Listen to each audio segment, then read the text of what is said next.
All right, got some free time here. Gotta spend a little bit filling in draft values.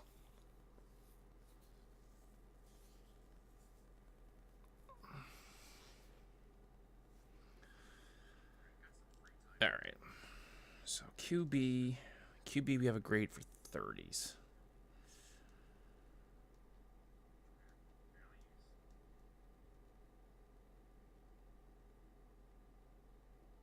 Interesting.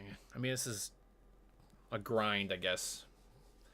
Probably not a very entertaining thing to watch, but I guess we'll have a discussion about it. We led off yesterday with talking about it. So, how I do this, there's the player grade. So, that's how much, essentially ranking them. Once I get below around 40, I usually cut off the big board, right? So, player grade can go from 0 to a 1 to a 100. 100 is how I see them ranking as a player through the lens of the Patriots. Their rank on the big board is a combination of their player grade and their projection, a combination of. So I have to consider where the big board with, the media's big board, presumed big boards of other teams. And the big thing is drafting needs. What are the more, what do teams typically need and their value in the draft. Now, the position rankings are the more important thing. And like I said yesterday, the quarterback is miles ahead in terms, if you want, I'll tell you, it's a 30. So that's 30 points given to a quarterback. The next is a cornerback. Your primary cover corner is 26. Right behind that is your primary wide receiver, or your X receiver, Alpha 1, which is 25.5. Your primary edge rusher is a 24.75, typically your right edge. Your left tackle is a 24.5. So these are all so tight. I mean, even that, your Leos, your second corner is a 23.5.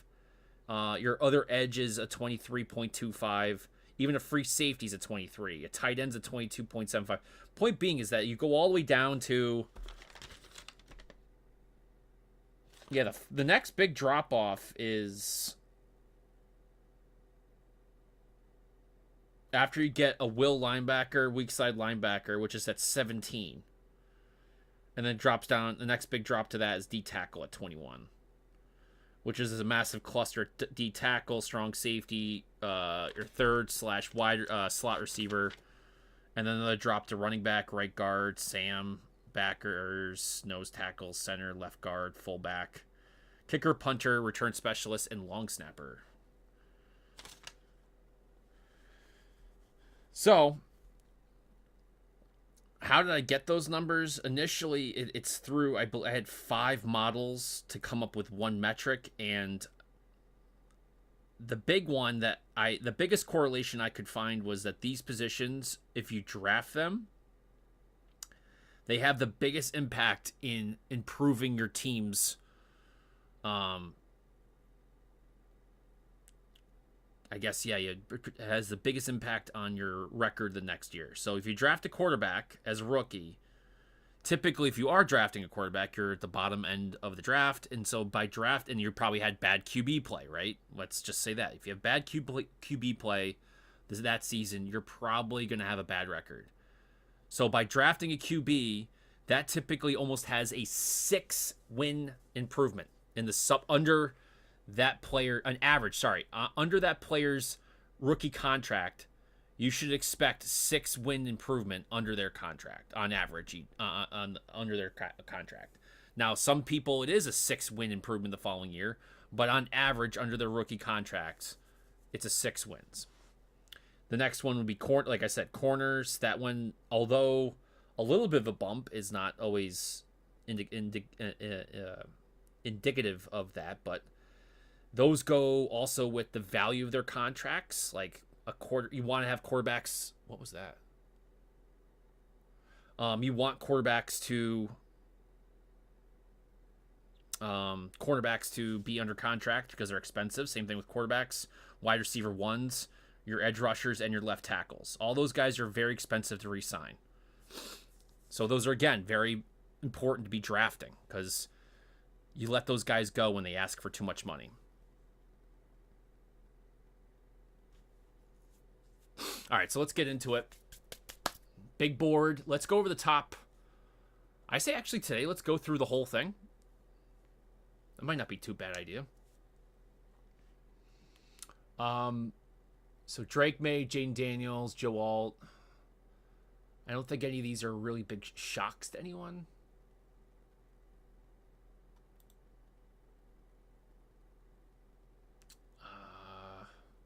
Maybe the fact that I have Lad McConkey a little bit higher than others.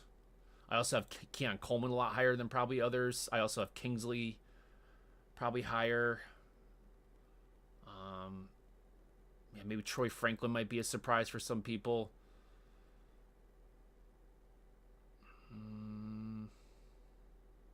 Other than that, I don't think it's that crazy. Probably the fact that I have Nate Wiggins so low. I don't have Jackson Powers Johnson that high.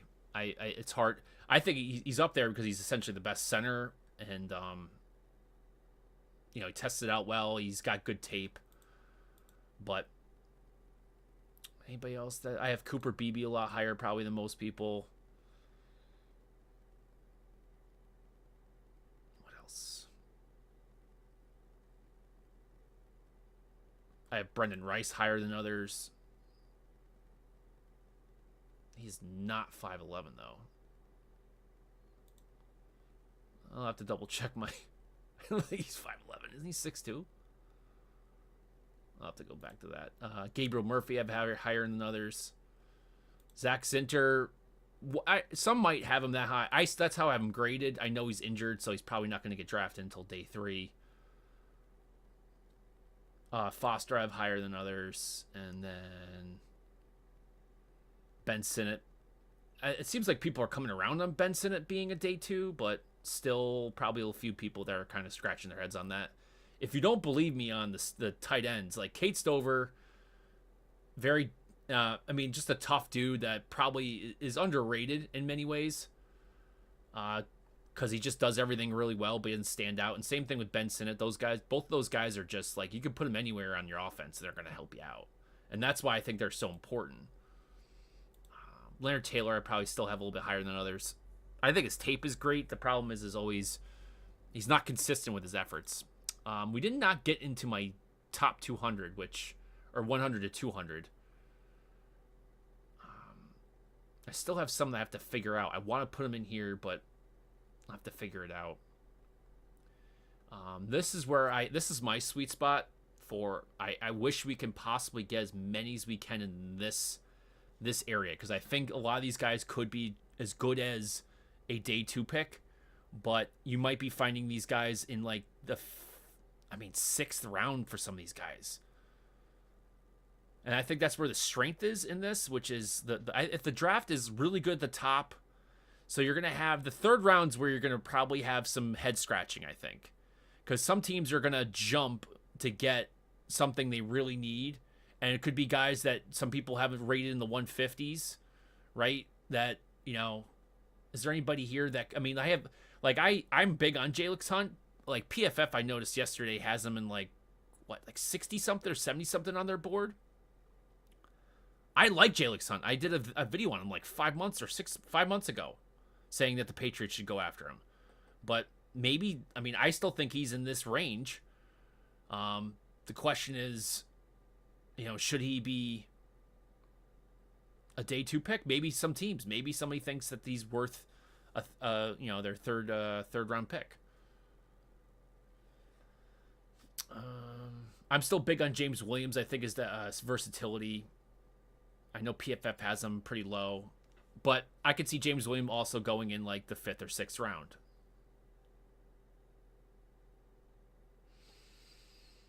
Luke McCaffrey, and then who was it? Jamari. Is it Jamari?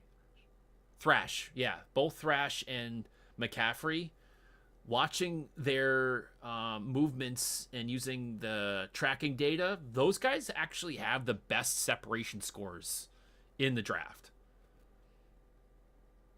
So that's to be said. I mean, see, the thing is about Luke, he keeps. The thing about Luke is he's 6'2", 200 pounds, and he can play both positions. He can play in the slot and out wide, guys. I know the Patriots haven't really. I don't think they've really been big on him. That's obviously a typo, not 789. Oh, there's Thrash right here. Now Thrash is unfortunately a lightweight, but he'd be probably a good Z, which we don't really need. But both of those guys are basically your best route runners in the whole draft. It's crazy. Yes, I guess you could say Neighbors is a little bit more creative, but in terms of running the routes how they're supposed to be and their decel, both those guys, decel and their ability to separate is off the charts. They're the best in the whole draft. Luke McCaffrey is going to be, I don't want to say the Puka Nakua, but in a way that probably not as, well, because his testing was great. I don't know. You know what? I'd say this. Puka Nakua was kind of like, underrated by, I think, majority of the league, right? And also the media. I think this would be, Luke McCaffrey would probably be the media's not paying attention to him. No one's considering him as a top wide receiver. But I think probably amongst scouting, minus the fact that he hasn't played wide receiver. The question mark is he hasn't played wide receiver very long, right? So that would be the question: is can he do it at the NFL level? But the guy's his growth trajectory is skyrocketing. That's the thing. Like he hasn't shown any signs of slowing down in terms of his growth as a wide receiver. I'm still kind of high on Bucky Irving, but the speed, the testing does give me some red flags on that guy. Mason McCormick, I'm huge on him. The guy's an absolute bulldozer at left guard. I would not hate them actually. He'd be one of the few guards I'd really like for them to actually target it. Obviously not in like the 4th or 5th round. If for some reason he does make it to the 6th, just to have insurance if it takes a long time for Strange to get back. I guess we have So in there, but I don't know. We'll see what happens. Right now it looks like So. The presumptive is So starting at right guard and Onwenu at right tackle. So. And Strange probably won't be back in time to start the season. And if he is, he's probably going to be a little beat up. So that right now is we have Mafia in there or Jake Andrews, which both of them I think could hold the spot. But what happens if it really does take a long time for Strange to come back? And then let's just say this, if David Andrews retires in this year, then Jake Andrews is probably moving in at center. I mean, we all of a sudden we start to get thinned out in the middle of that line again. It's crazy.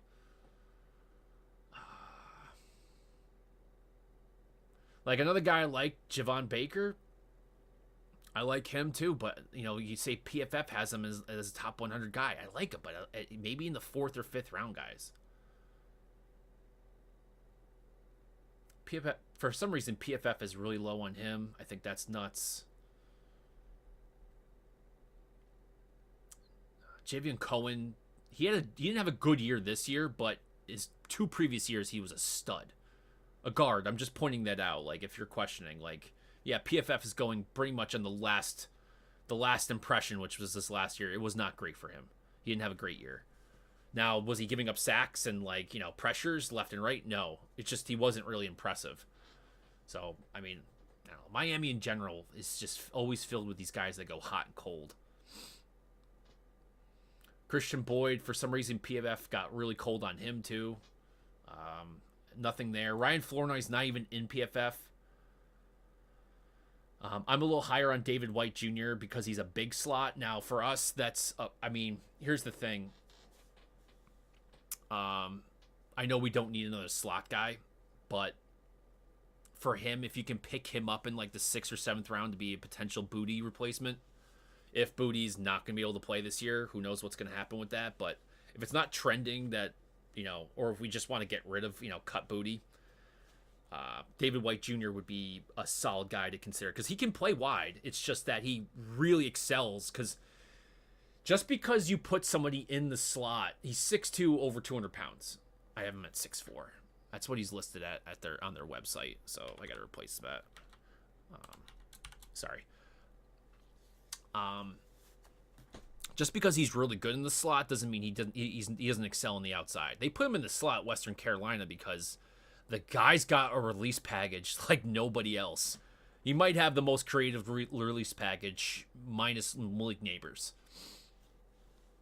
So here's the thing. Like if you're looking at some point, you're saying, all right, you're focusing on that. Oh, he's really good at. He's a big slot. He's a big slot. He's a big slot. But he's also that X receiver. He can play on the perimeter, right?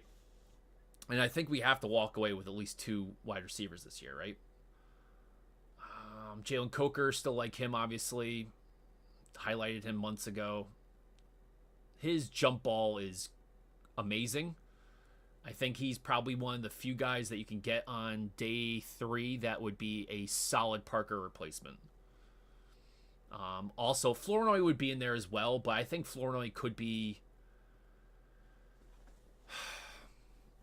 You know, for me, Flournoy might be one of our best shots at getting an X receiver. Because let's just go back, guys. I'm sorry. Let's have that discussion right now, and then we'll transfer this. Because I think that's where I think a lot of people... Because I think everybody wants to get the receiver, right? I mean, everybody wants the quarterback too, but if you want... Everybody just wants to have that guy, because it's like... Tackles are not the guys who, you know, people go run up and put the microphone in front of. They're just not that dude, right? And the absence of having one of those guys on the Patriots, essentially... I mean, who's the last great big X perimeter wide receiver on this team that was here for like more than just a brief second and they were here kind of in their prime? Would maybe be Randy Moss. I mean, like, people say, oh, Deion Branch was like 5'9", dude. Deion Branch was a slot guy on the perimeter, which, you know, kind of goes to the fact that you could go get a Ladd McConkey to do that. For those, everybody thinks you have to have some monstrous dude. Now, do I want a monstrous dude out there? But let's talk about that. Like, who's the prototypical X receivers that are in this draft? You got Marvin Harrison, right? You got Malik Neighbors, Odunze, right? And then you have, where's Thomas, right? Keon Coleman's in that, right? Now, after that, you start to get questions. You got, like, Ladd McConkey? No, not really. More of a probably X slot Z guy. Same thing with Troy Franklin. Not so much. Lightweight. A.D. Mitchell definitely can play on the outside. So there's another one. But he's going to be... If he's maybe there in the beginning of that second round, maybe he is the guy we get. But who knows? They also have like Xavier Legette. But then after that, guys, that's when it starts to get a little like... Who we putting out there? Right? And I have these guys up. It's not because this is through the Patriots lens, but I also am considering the overall projections for these guys. Because Pearsall, nah. I mean, you could put him out there, maybe. Maybe. But he's more of a slot guy. Because the routes he runs, you're not going to want your big X running. Can he run the X routes? Of course. Right? But the idea with... The body type running a route, anybody can run, you know, a 0, right? Or let's just go. Streaks. We're running. We're all going down, right? That anybody can basically do that. Now, who's the most dangerous in those situations is somebody who's 6'3", 220 pounds because they can catch it in stride, right?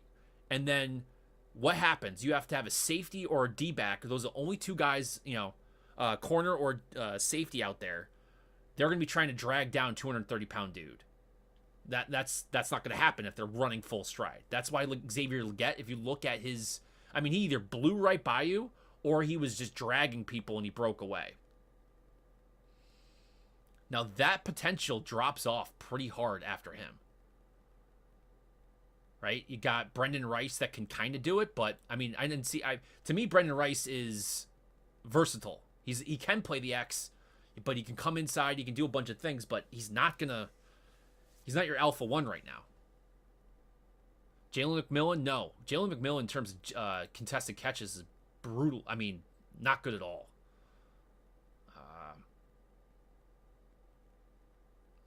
I mean, honestly, Adunze was probably the only one there. Polk is okay at it, but it really starts to weaken up, guys.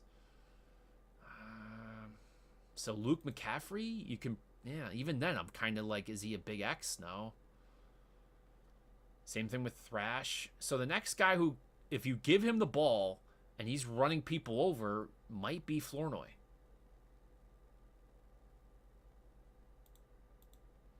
So that's your next big, like, I'm going to run you over guy. And you might be getting him in the 4th or 5th. David White Jr. has that in him too. So's Coker. So that's that next group of guys where you're if you're trying to find body types to help you out in that position, it's going to have to be in the 4th or 5th round.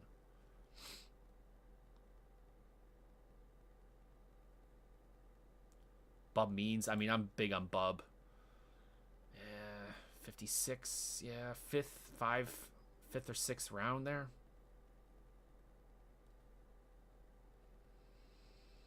Oh, Tawan Palmer. Yeah, he can do it too. Ooh. And I think they brought him in on a 30 visit, did they not? Ooh. Now, as an athlete, he's a freak. He's very strong too. I think he had like 18, 19 reps on his bench. That's an interesting one to keep an eye on, guys. So Bub Means, Tawan Palmer as like a late round. So let's say, well, what they'd probably say is if we miss, we'll wait for one of those guys to go off the board. They'll probably wait for either Bub or Tawan to come off the board. Same thing with Jalen. I don't know if they've talked to Flournoy yet. Or White. I'm sure they did at, like, you know, the Hula Bowls, or, I mean, Flournoy was at the Senior Bowl. He was a Hula Bowl, and East-West eventually. So they probably did get to them, right? But as far as I remember, I think I remember hearing that Palmer came in for a 30 visit. The guy can block. He's nasty. And they're basic. I mean, what's funny is they're basically the same dudes. I'd give Bub the edge because obviously his connection to Tyquan Underwood, new receivers coach. Now, let's see here. Anybody else that have wide receivers that we could use? I'm not big on Cowing because of his size. Plus, we don't really need one right now. I'd rather take like Drake Stoops a little bit later on. He's a little bit more durable, and his route running's phenomenal. Like that, if you need a guy to get you 5 yards, less of an Edelman, more of a Welker in terms of, well, yeah, that like if I need like 3 5-yard, just get me out there and just shake some guy immediately. Stoops is probably the guy, and yes, that is Bob Stoops' son. Zachary Franklin is in, by the way. Underrated now that he's an interesting Z prospect. I did double check that he is in the draft. Taj, another guy that's underrated, but notice how like I'm running out of the X guys. You got Jelani Baker, underrated. I did a video on him. Same thing with, where's our boy? Now we're getting loaded down with slot guys. Slot. John Giles. There's another one. And then Quinzel. So these guys are kind of... John Giles might be picked up late rounds. But these are... if he's not, if you're looking at UDFA pickup guys, these are my top guys. You're probably going to have potential grabbing them UDFA. Is Quinzel, John Giles, who tested out great as well. And then also Jelani Baker. Those are like those guys, right? If you're looking for that big body, didn't get them. Oh, Kyle Sheets as well.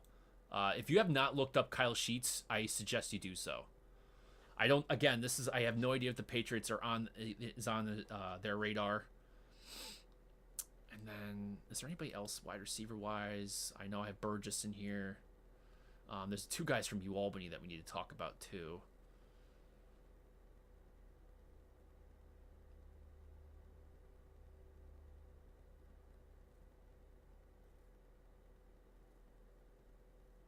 Oh, the Janke brothers are interesting.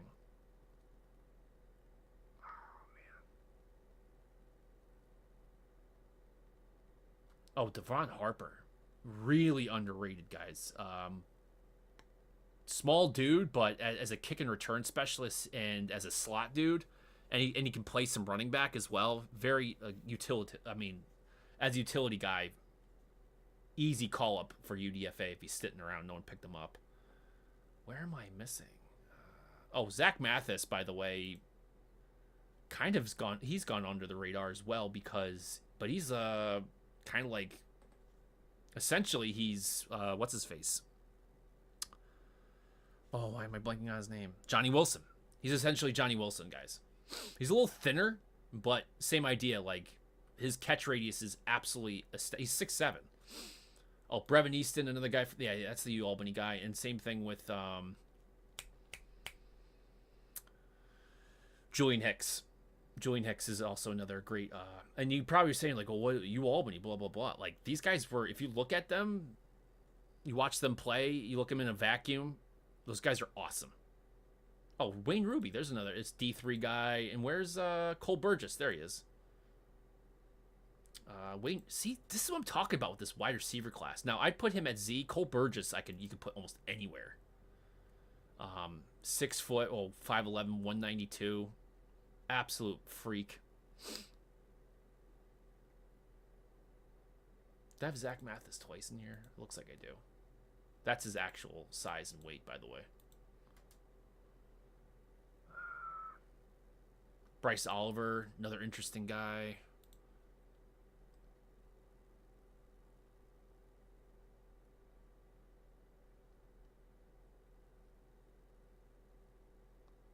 I like him more as a running back.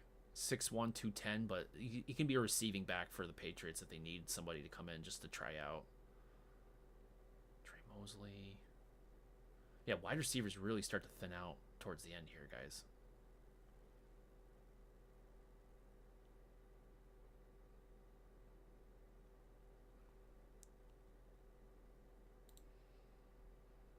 Now, this blue group, actually this whole entire last page, or there's some guys in here that I want to move up higher. I just haven't had time to do it.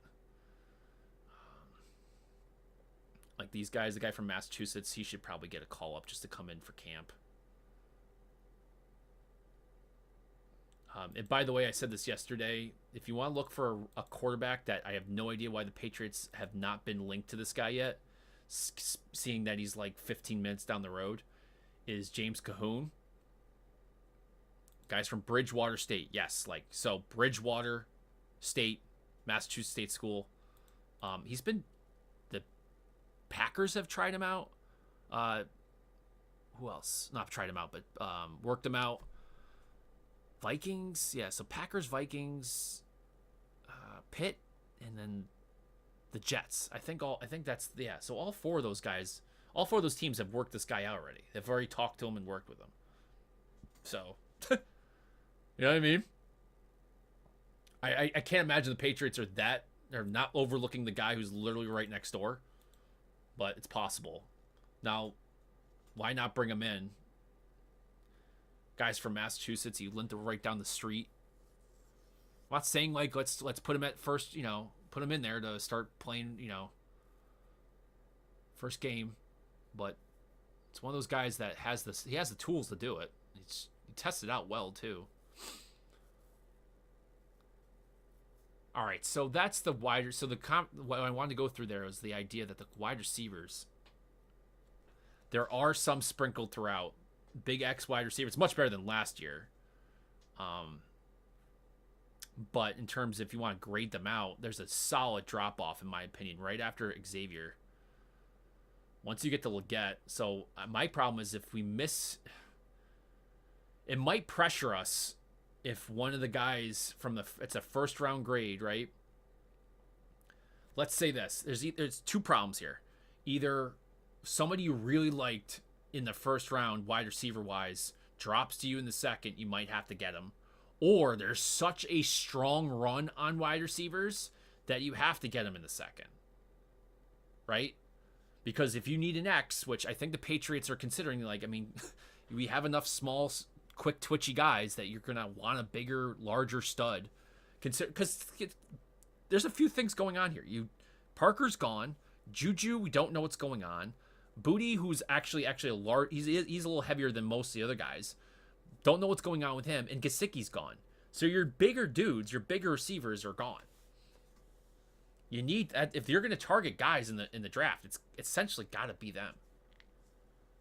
And if, again, let's go over this. The Troy Franklin is probably, even though I know they brought him in, it's like, are you guys really going to go with that as your deep threat? But he kind of has that Tyquan Thornton to him. Like, he's a fast dude. His decel is not amazing. His functional athleticism scores are not great. His testing scores, where it's just, here's the thing, like, your testing scores, if it's just go, yeah, great. If it's just go, Troy Franklin, great deep threat. But I don't need to, who's drafting a first round, just this guy can run. Now, I shouldn't say that. He can run routes, but it's not like separation routes. Like, it's just, eat my dust.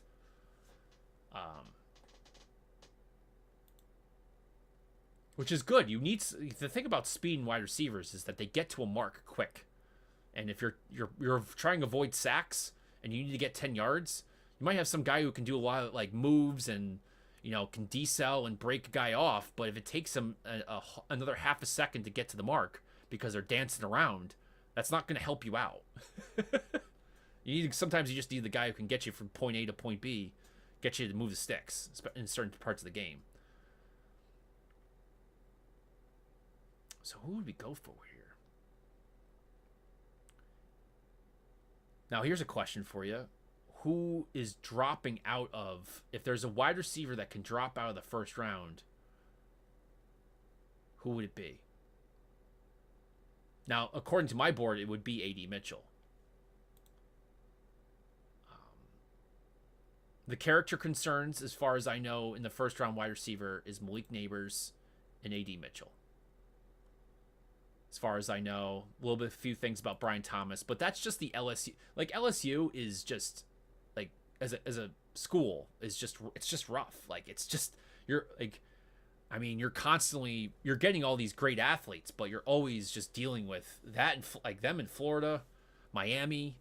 It's just whatever it is about. Georgia obviously has the same problem too, but you get a mixture there. Georgia, at least, a good chunk of those guys are legitimate. I'd rather, and I'm not always worried about Georgia guys. You get your guys here and there, but LSU, there's always like, there's always that question about guys coming out of LSU. So,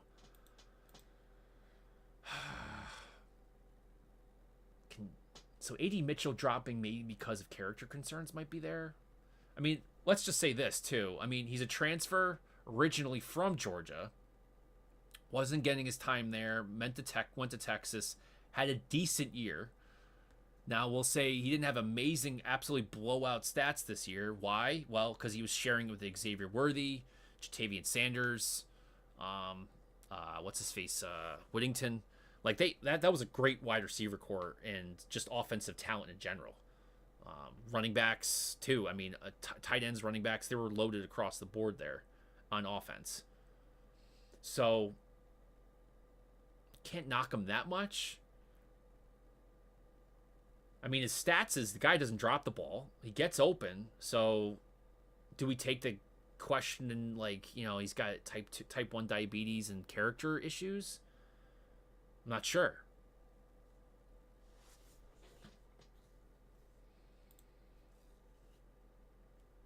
So that would be the guy that we would say in second round that we don't go after a tackle. I would have to expect it to be A.D. Mitchell. I understand that Troy Franklin might be dropping out too from the first round. I know the Patriots did do their 30 visit for him. So those would be the two guys I think the Patriots might not pass on if they're sitting there in the second round. I'm not sure about their views on Keon Coleman.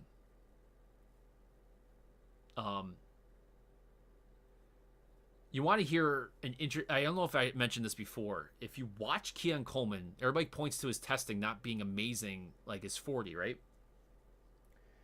His start was horrendous. That's more of a coaching, like, do we have to worry about a wide receiver being in a 4-point or a 3-point stance, coming out, split out? No. Right?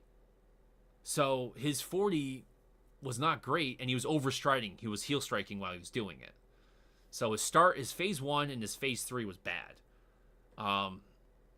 Now, as an actual, when you're running routes and you need to have foot contact, you're not going to see too many guys getting to, and when they're actually running the route, to be in a full top end sprinting form, right?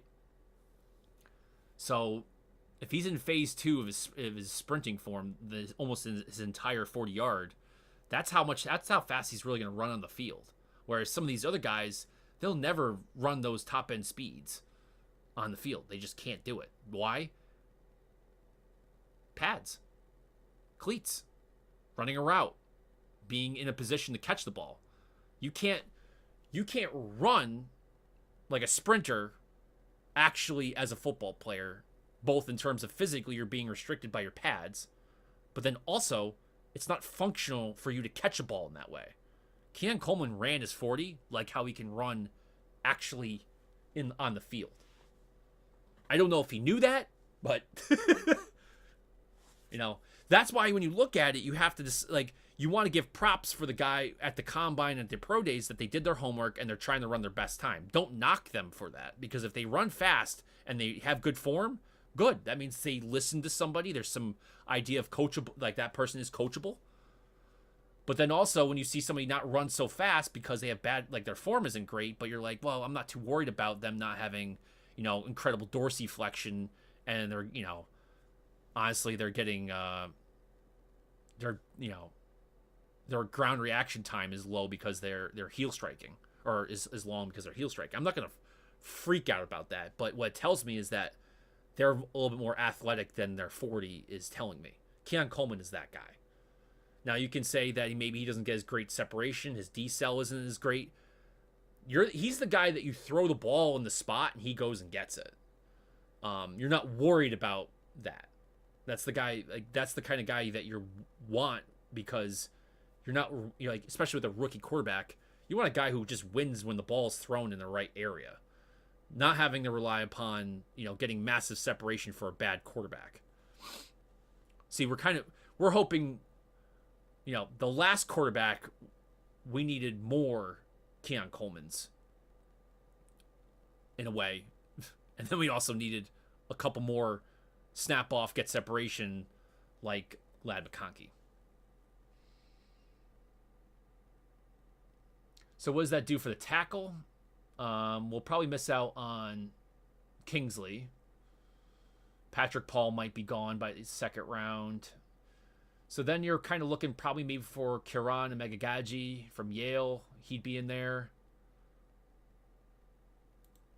I have him pretty high. I think the guy's going to be, he's from Yale. I know there's all those questions about it, but I think the way the guy plays, I think there's plenty of upside there. Then it gets pretty, Javon Foster. But, I have him at 85. Other people probably have him in, outside the top 100. See, that's a little scarier.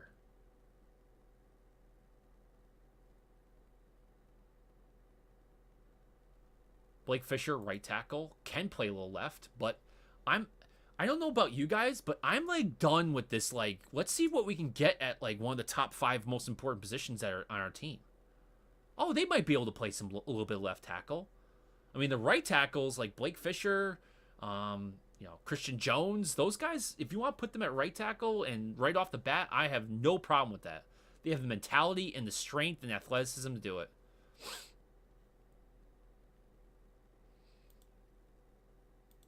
Brandon Coleman plays some. Now, Brandon Coleman's been played everywhere.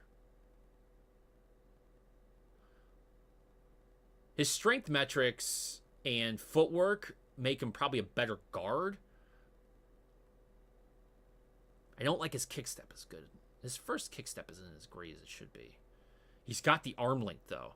The other thing is that his clavicle width isn't as great. He's a little like he's strong in his upper body, but the actual frame isn't as much as that. If you're looking for so you got an edge rusher that's trying to put the stab on you. Having clavicle width is important because you want him to target one of the shoulders, right? And if he's targeting one of the shoulders with a big hand, you still have your other arm essentially to work with. But if your clavicle width isn't, or length in this case, isn't like, so your shoulder, let's just say your shoulder width in general, right, isn't as wide, he's going to dominate your whole chest. So he just needs to hit somewhere in your upper body and you're getting blown back and you don't have the use of the other side. So you can get stabbed out pretty bad with if you're not super wide upstairs. Where that can happen in a guard situation, but I mean, you can use your footwork to basically create real estate.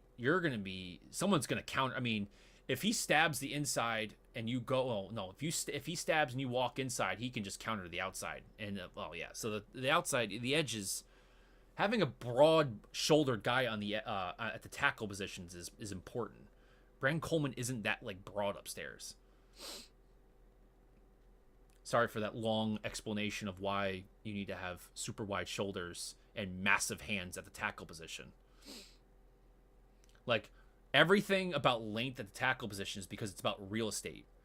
Like, a tackle, you think, has to be the dude who's the bulldozer, which it can, in terms of running and maybe, certain plays, of course. But it's all about essentially just creating real estate, always just being the guy in between you and the quarterback, right? And then on run plays, I mean, getting to the next level, it's just getting a hand on a linebacker for half a second sometimes, which is a lot of times is more than enough to get the running back past. So it's stuff like that, guys. Anyway, what's next? So Brandon Coleman, Frank Crum, I love. Him and Welch were the guys that why I even wanted to watch Trent Welch for the tight end. Is why I like watching Wyoming this year. Guy's a beast. Still very raw, but he's got plenty of starts. He needs some work, but physically no problems. Injuries, as far as I know, no red flags. So if you just want to say, oh, he went to Wyoming and be a moron about it, go ahead. But that's a good guy. I mean, obviously him and Travis Glover, I know that his name's been linked to the Patriots. I know he did a 30 visit too. He showed up. He had a great Hula Bowl. No, East-West Shrine Bowl, I'm sorry. Or did he even have a Hula Bowl too? He might have been a double upgrade, right? But these two guys as a left tackle, I have no problem with that. But that would be, again, a developmental guy.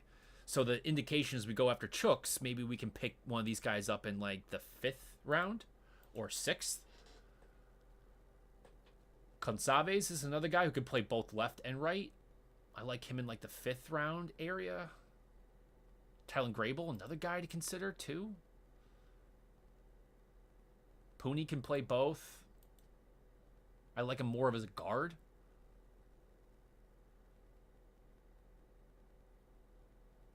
So what would be the...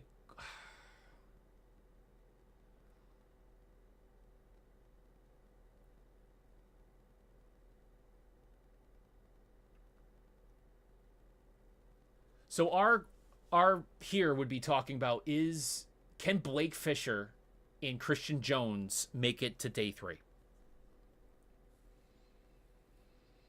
Can we get one of those two guys in the 100s?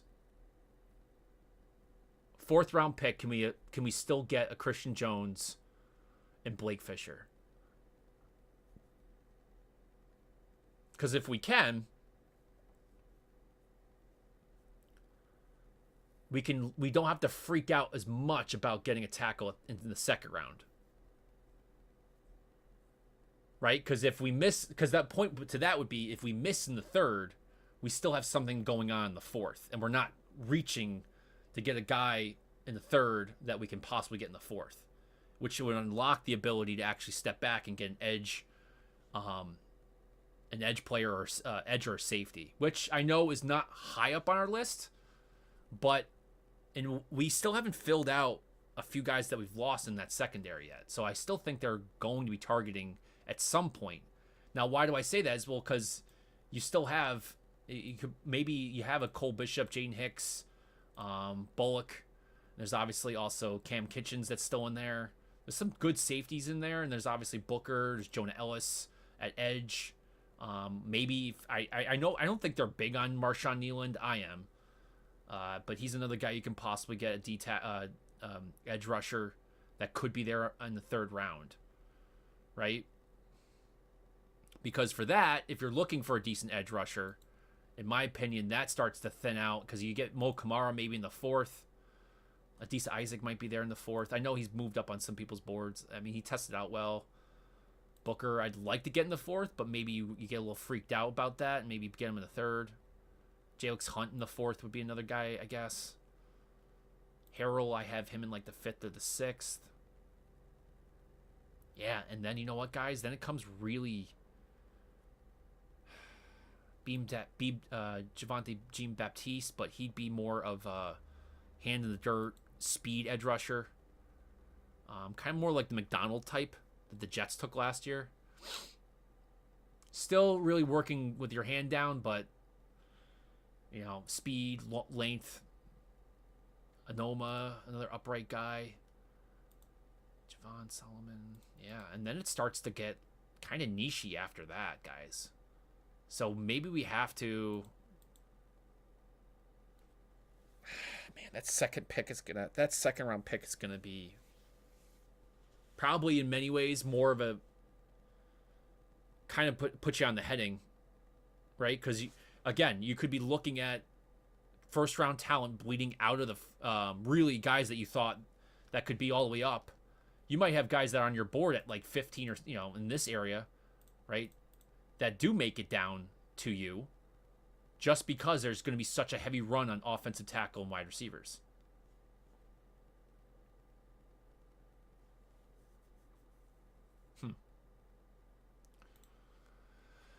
All right, let's test these out. And then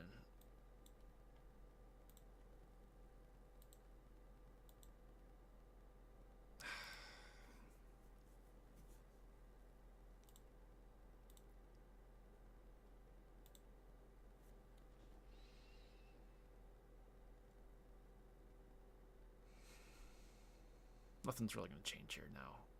Let's go with, say, PFF. I know the Patriots like Troy Franklin, but did we... So there's Keon Coleman. Let's just go this. So did someone take Leggett?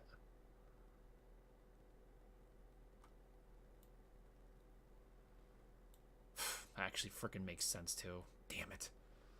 That makes scary sense. Oh no. That makes a lot of sense for them.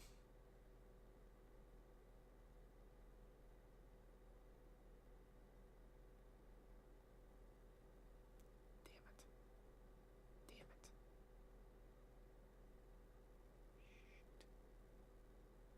See, this might not be true though.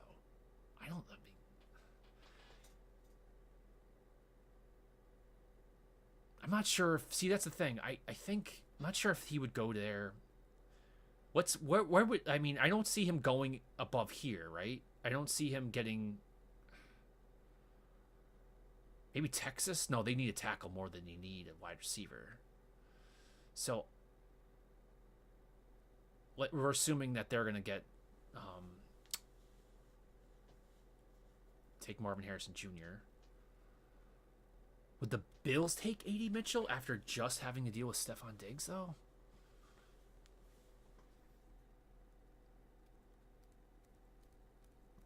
See, like, that's PFF taking Chop Robinson, which I think, I mean, to me, Chop Robinson's like a second, maybe to a second to a certain team, third rounder, potentially.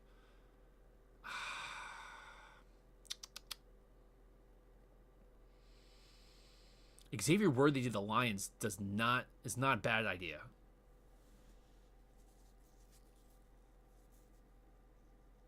Shit. I think the Chiefs have to take a wide receiver now. And I was thinking maybe they go with Ladd McConkey or Leggett.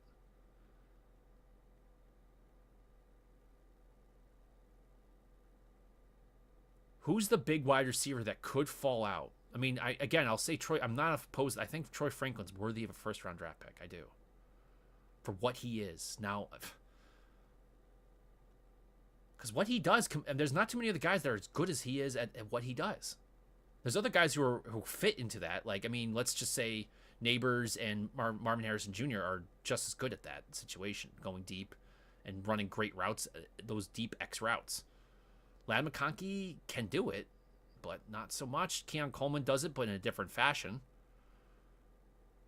Polk can go deep, but not a really great contested catch guy. Jermaine Burton, same thing there, but he's got his own issues. Tez Walker, throw him deep down the sideline. I mean, to me, Tez Walker is scary because as somebody they might pick in the third round, and I'm not a huge Tez Walker guy, because he's just like Devontae Parker 2.0. He's slightly faster than when Parker first came out. Now, Parker, the last few years, definitely a lot more sluggish with all those injuries, years and years and years of inflammation. But if they take Drake May, man, maybe they do take Tez Walker in that third round.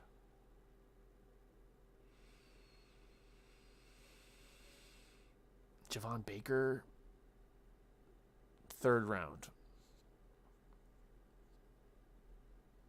Jalen McMillan, speedster, good Z potential there. Not going to want him, though. Thrash, same thing. Just doesn't have the big size. So Brendan Rice in the fourth could be a possibility for us. McCaffrey in the fourth. Coker in the fifth. Also Flournoy in the fifth, potentially. Bub Means in the sixth or the seventh. David White in the sixth or seventh. Same thing with Hayden Hatt in the sixth or seventh. If you can get Hayden Hatt in like 300, if you can get Hayden Hatt in UDFA, you you're talking about one of the most productive wide receivers in all of college football over the last few years. In a variety of ways. One of the best stick movers, but also one of the best big play guys, and also one of the best red zone guys. Man, whoever gets him is just gonna get us. I don't care if you get him in like the 6th or 7th round, you're still getting a steal in my opinion. I know that who did I talk to? I didn't talk to him. I talked to somebody else that went to Idaho and said he talked to the Patriots. Oh no. Trainer. Tez Trainer? It's one of the other wide receivers that went to the school. I think he transferred.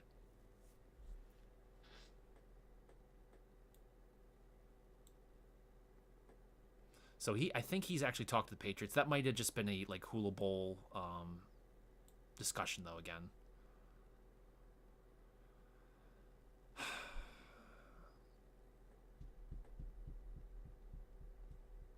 Let's go to tackle. Kingsley's not making it to 66. Patrick Paul's probably not making it to... Let's just say this. Kingsley's not making it probably past 40, and Patrick Paul's not making it past 40. Jordan Morgan probably won't make it past... He might be I think he's a first rounder. I just don't like him as much for us. But again, if he's sitting there at freaking 34, do we take him? And Kiran, I like him at 50, in that like 50 area. He'd be the guy that we might get in the third round. But we'd be rolling the dice on him. So here's the thing. You can roll the dice and say, hey, we can get Kiran maybe in third, and there'd be a left tackle built back up. But then if you miss out, you at least would have a shot probably at Blake Fisher. Christian Jones in the fourth. Walters also, Rouse is also another decent tag. And Javon, if I can get him in the fourth round, I'd be ecstatic. Maybe, I don't know. Maybe I'm wrong on him. I haven't seen anything that bothers me about him, though, either. Ethan Driscoll, I think, is nursing an injury, so I don't think we got everything else. Jalen Sundell, by the way, really good center. They haven't tackled, but the guy's played some good center in his day, yeah. Damn, he only had 1 sack this past year at left tackle there. Shoot. It's a lot better than I thought. I mean, he doesn't have the build for it. That's my, 6'5", 300. Maybe he can add some more weight to him. He's already 24, though. Not that, like, you can't add weight past 24, that's for sure. He doesn't have the, like, heaviest lower body, though. But that versatility is, and he's played, 1 snap.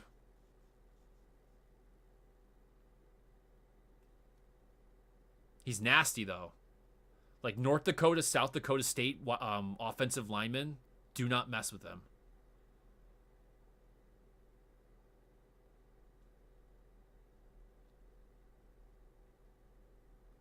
We can pick up. I don't know why Josiah's way this far down. Glaze. This tackle. I don't. Anybody who tells you that at some point there's some weakness in this draft, I don't know what you're looking at. I mean, and especially if you look at the like recency, like the last 3-4 years, like the draft's been done by like essentially the end of the third round. Now, of course, there's always these examples of great guys you pick up. Like the Patriots have actually done very well in that, which is getting these late round guys, right? They've always been good at finding that. A lot of teams, like, they're lucky if they get 1 or 2 guys that come out of every draft at all that really becomes a legitimate starter, not a rotation guy. You have teams that like habitually miss past the first round, like first round draft picks only like, and then maybe their day 2 picks are rotational, and maybe make the roster, and then like day 3 is just all just like practice squad rotation, practice squad cannon fodder. So I want to take let's do the chance with getting Kingsley here, and then we'll do.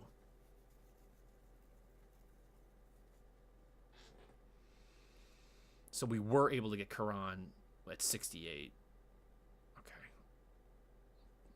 But see, that's just the flip of the coin. Maybe we would still be able to get Blake Fisher. Now for wide receivers,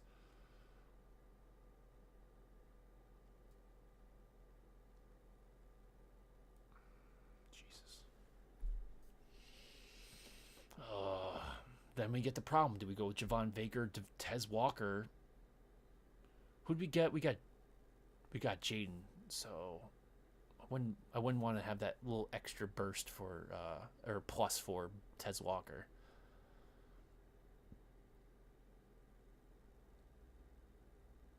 Let's go with Baker. And then we'll cross our fingers for finding an edge guy in the 4th.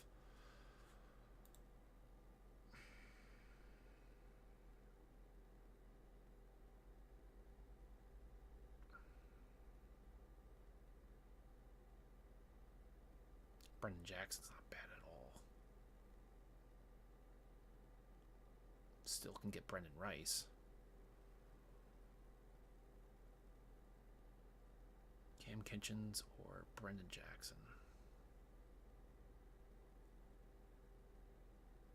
Sione Vaki. He might actually make more sense, but I'd have to wait for the next round for that.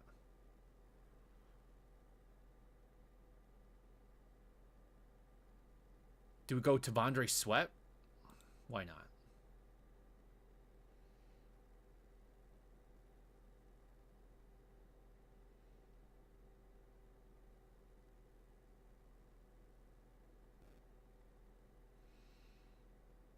All right, I'm going to forego. I always want to go after Braylon Allen. It's hard for me to, but we'll go. Let's try this. So we have 2 wide receivers. So we're done there. What do we have to do? We have to still get edge.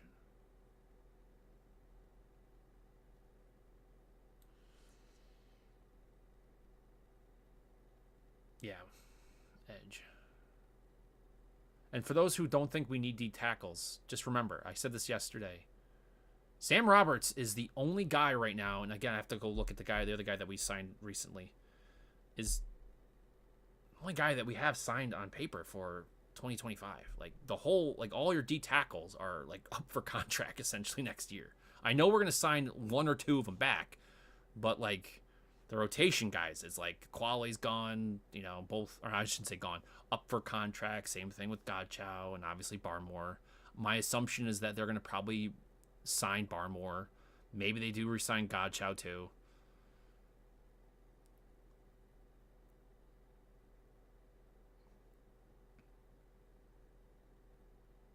So let's go after Jalen Harrell. Although, he is extremely just third round, exclusively edge rusher.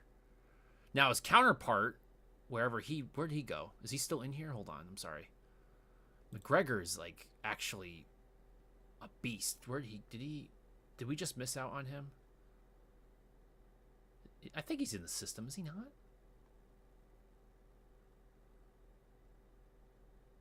Jackson. See, Jackson I'd like to get in the 5th.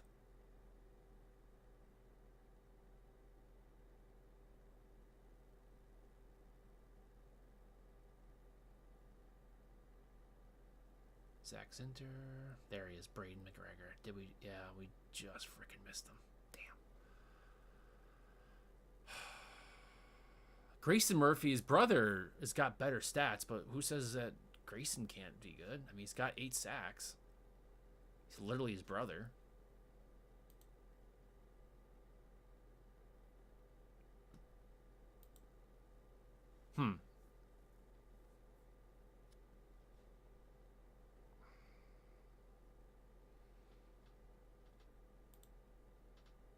This guy is like a carbon copy, for Uche.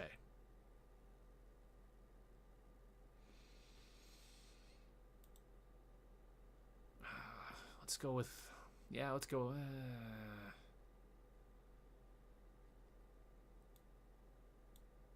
Jeez.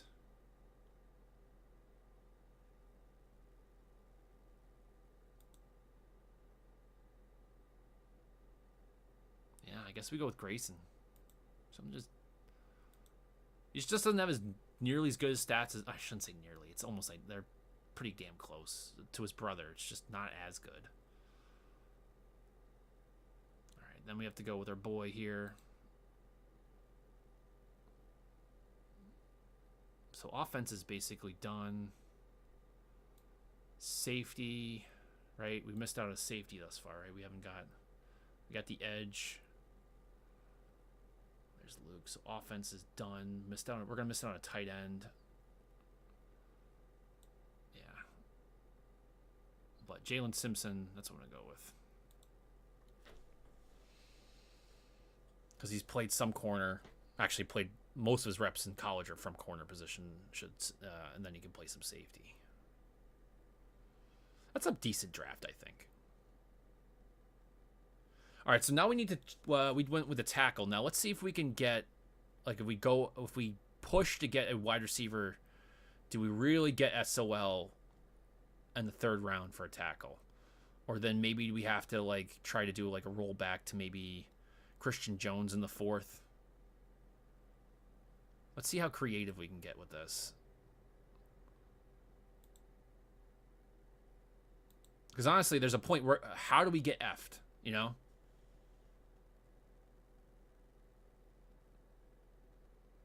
Oh my gosh, here we go again.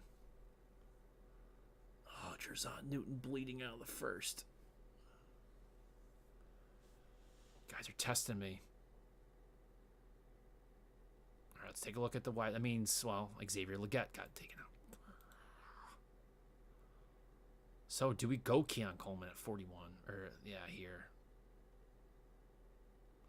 Now, if in real life, legit, if this was happening, if Jerzon Newton is actually sitting there at 34 and the Patriots don't want to take him, right? He would be, him and a few other guys in here, there might be an edge rusher that makes his way out of here, right? Like Darius Robinson, Chop, I'm not sure if all teams have him that high, but say that him or a Jared Verse, or, which would be hard to believe, but, or Leatu Latu.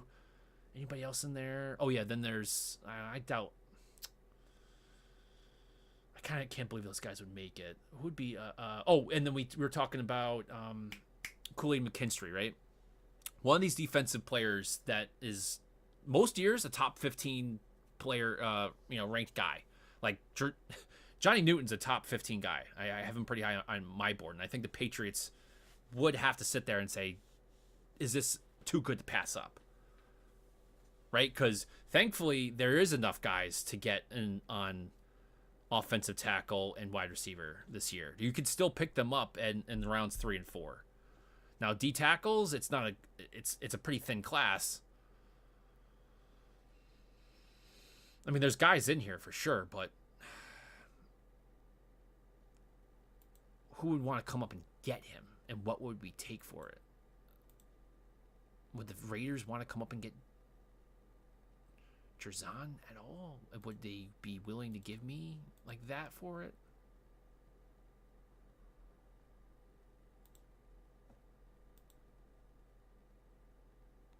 Could we talk about that?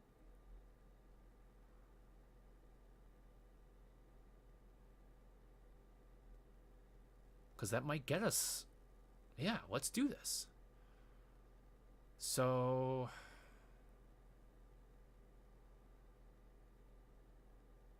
let's see what that. We'll take Troy Franklin.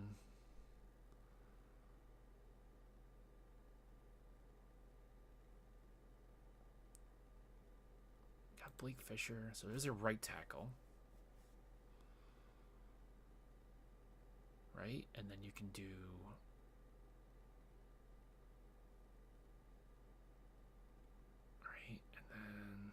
jump ball.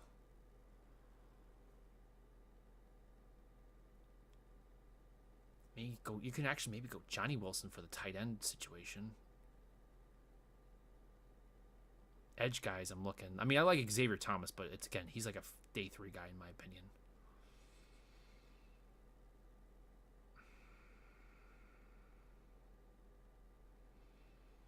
Damn. Take a look. Should know this by now, but so we got the speedster. Could we do Johnny Wilson and then get Brendan Rice or Luke? We can always go to Luke. We can always go to Luke later, or Coker. He could be more of your jump ball guy.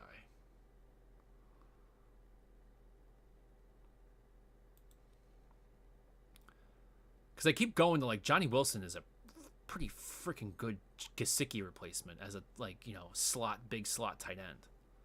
Now he played wide here, but I think that's where you can. I mean, he's like his production's meh. Like it's what he could be, right? Freaking A.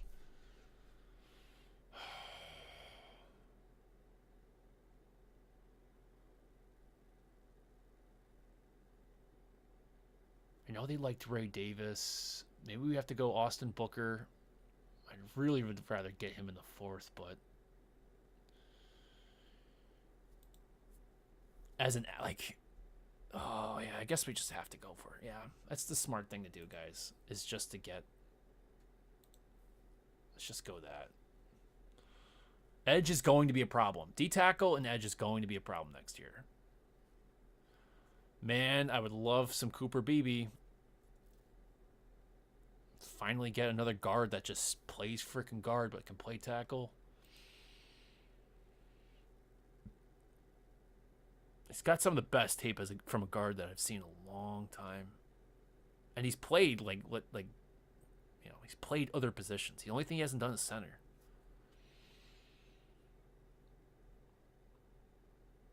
Didn't have a great year this year, but that's because his quarterback play. That's, again, this is classic. Like, people, he left 2 sacks. Oh, yeah, but his quarterback held on the ball like it was like glued to his hands. And the only person he had to throw to was Ben Sinnott. What do we do here? Actually, that's a good point. I know I like Ben Sinnott, but let's do what the Patriots looks like they're leaning towards, which is Jared Wiley, right? Because that would be another example of a big end zone tight end that we can target. So let's just do that.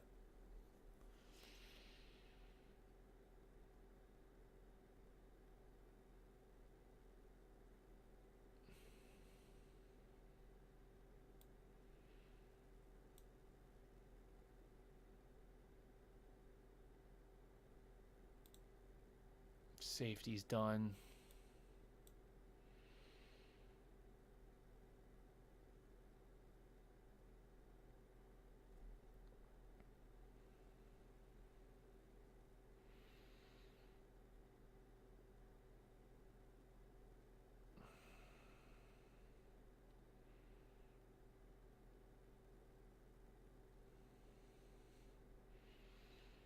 Still can't believe he's around.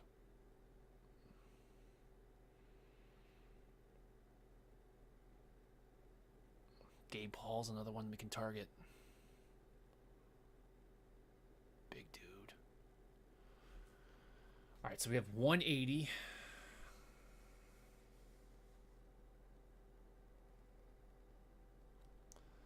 Gonna go with Lauby. I know it's, you know, an overdraft, but that's fine. I don't care. I really don't give a crap what PFF thinks.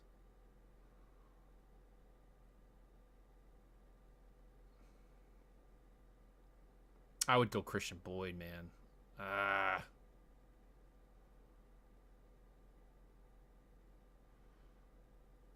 let's do what I want here. Sorry. And then let's see if we can get Bub Means, maybe. I probably should with Gabe Hall. That's probably what they're going to do anyway. Can we get Bub? Is Bub gone?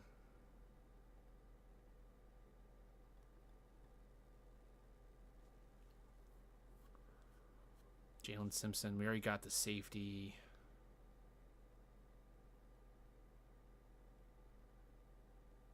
Jonathan Jennings is not bad. Maybe we go Frank the Tank here. Omar Brown, I said this yesterday. Like, I don't think anybody realizes how good this guy was. Tested out great too. I don't. I just don't know how. Like I mean, it's either PFF is a bunch of morons, or maybe it is this draft class is really this. I mean, like this guy is actually pretty good. I don't know what you want me to say here. Like, there's guys that are much higher up in the draft that have these types of stats. Now, I think he's probably a little better as a guard, but dude can play. Like, this guy's going to be an awesome special teams dude. He can play in the slot, but he runs like a 4.3, right? Or something like that. Yeah. 5'9". Keep in mind, there's all these other guys that are not even in this, right? There's hundreds and hundreds of other, you know, literally probably like 700 more guys to add to this if they really wanted to. Okay, so what are we going to go here? We missed out. No, they don't even have any more wide receivers here, right? Oh, David White Jr. Man, that would be a steal in real life, huh? Or Hayden Hatton. All right, so we got Troy Franklin.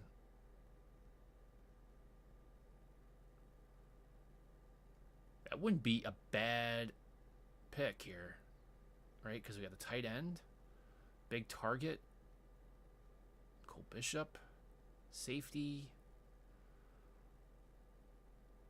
slot dude plus running back, big D tackle. We got the edge guy with Booker. So maybe we do go David White, or we go with Frank Crum for tackle.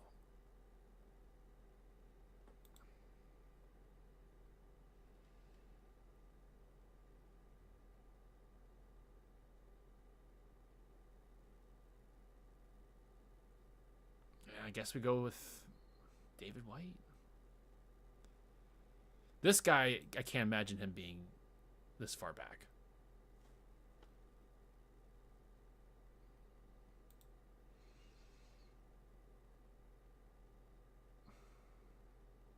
He's pretty good too. Maybe we go with Sundle. Play some left tackle, but can play inside. My guy for that is Cole, who's not even here. Ryan Cole's not even in the system. Oh, Nathaniel Watson. We already talked to this guy. This guy's a super fast, great coverage dude. Boom. There you go. Game over.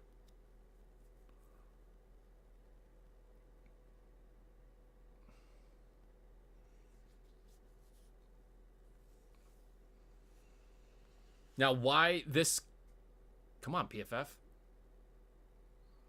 Jeez. Now, I did trade. We'll just say that. So I got something out of it. But that's actually, that's not me just trying to game the system. That could actually occur, guys, because let's talk about this. The fact that there might be one or two or not, maybe more guys that have dropped out of the first round that somebody might be saying, hey, like, I actually, let's go see what they picked up. I didn't even notice that. Hold on. Oh, they don't show the rest of them anymore? They used to do that. Shoot. Damn. But whoever they came up to get at 34, say was, Johnny Newton. If they're really going after him, I mean, we need a D tackle. He's a first round grade. We can get him at 34. They're like frothing over that, and we're like, well, we don't need D tackles, but we need another dude that's in this round. I mean, we picked up our edge dude, right? So we moved back. We still got a good, decent wide receiver, and then you got our edge dude. Still got the tackle. That actually might be a legitimate. Now, I don't know if we'd get a third rounder or another fourth, right? Now, the one guy in here that it could be off is Christian Boyd. I know that I'm pretty sure they haven't talked to Christian Boyd. Not sure. I'm assuming a scout or somebody at least talked to them while he's at was it East West? Yeah, Hula and East West. So he at one of those two All-Star games. So yeah, there's that. But Gabe Hall maybe in the 6th for a D tackle for them. I really would be, if Dylan Lowby really gets probably past the 5th, 4th, or even the 4th, we'd have to still be focusing on something else. But like that 5th, 6th round area, if Dylan Lowby's still on the board and we do not get him, I just don't know what we're doing. Just don't know what we're doing. You're just looking. I mean, if you're gonna need a guy who can be a pacifier for Drake May or anybody, anybody, even just Jacoby Brissett, the guy who can just like literally just take the ball, like moves out, just literally easy wheel route, just goes right out to the flats, just give him the ball and let him use his punt and kick return ability to navigate space. That's what the guy did, and then the guy can run routes too. Ay. So what's the weakness to this one? Not picking up another wide receiver. But according to, Hayden Hatton would still be a UDFA target for us right off the bat. I think he's somebody you can pick right up. You did get Jared Wiley to be that big target. And like I said, Dylan Lowby can a good percentage of his snaps are out of the slot. So he does play that kind of like hybrid wide receiver running back role. He's very, he is very Christian McCaffrey-esque. Guy can do just about anything. So, anyway, I'm going to cut it off here. This is good enough. I have to save this one, post it. But, again, they've talked to all these guys. 30 visit, 30 visit, 30 visit, 30 visit, 30. No 30 visit. No, but then 30 visit. So don't be surprised if this mock draft is pretty spot on for a lot of things. And I don't think any of these, at this point, I don't think any of these would be an overdraft. I wouldn't even hate if all this was we lost, say, Christian Boyd, right? Or no, which one would we, say, would that be possible? That would probably be the best draft possible, which is Drake May, either Kingsley in the 2nd or Troy Franklin in the 2nd is not a bad idea. Blake Fisher, possibly in the 3rd, and or Javon Baker in the 3rd, and then maybe get Austin Booker in the 4th, and then Jared Wiley the 5th, Cole 6th, and then Dylan, or who else would be an option right here? That's 6th round. I don't know. Another tight end possibly in there. Gabe Hall, Bub Means. Then maybe pick up Nathaniel Watson or I guess you can pick up Mark Perry in the seventh if he's still around too. Omar Brown's another good late round safety. Jalen Simpson's another good late round safety that they could pick up. So there's options out there. Anyway, let me know what you guys think. I think tomorrow's the draft. I'm gonna do my best to watch as much coverage as possible. I might do something again tomorrow. Work's been kind of slow after the opening bell, so once that's done, I'll be around. Anyway, I hope you guys enjoyed. Classic. If you like this content, please like and subscribe. Thanks for watching.